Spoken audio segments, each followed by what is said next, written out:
Mesdames et messieurs, bonjour et bienvenue dans ces flashs d'information. Le président de la transition, le général d'armée Assimi Goïta, a reçu ce jeudi 29 janvier au palais de Koulouba le commandant de la force unifiée de la Confédération des États du Sahel, le général de brigade Daouda Traoré. C'était en présence du chef d'état-major général des armées, le général de division Oumar Diarra.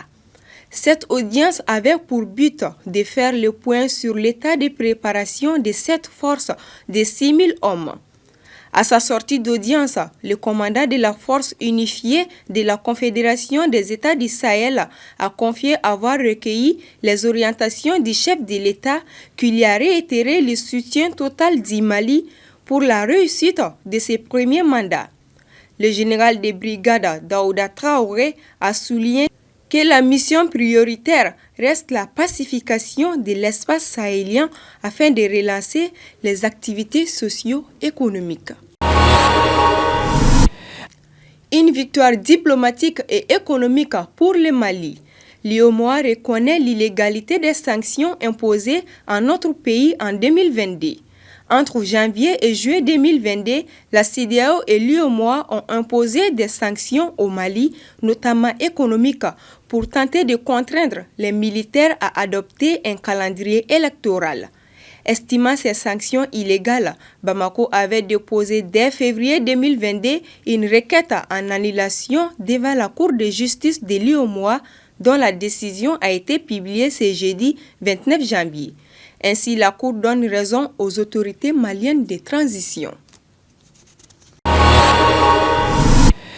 Sur le plan international, le Niger accuse la France, le Bénin et la Côte d'Ivoire après l'attaque de l'aéroport de Niamey. Le président Abdourahmane Tiani s'est rendu hier à l'aéroport où se trouve la flotte aérienne de l'armée.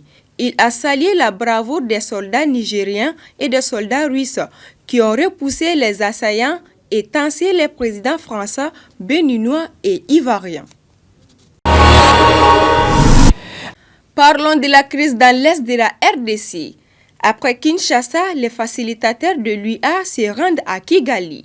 Après avoir rencontré le président congolais Félix Tshisekedi ce jeudi 29 janvier, les 5 anciens dirigeants facilitateurs de l'Union africaine pour l'Est de la RDC doivent être reçus ce vendredi par le chef de l'État rwandais Paul Kagame.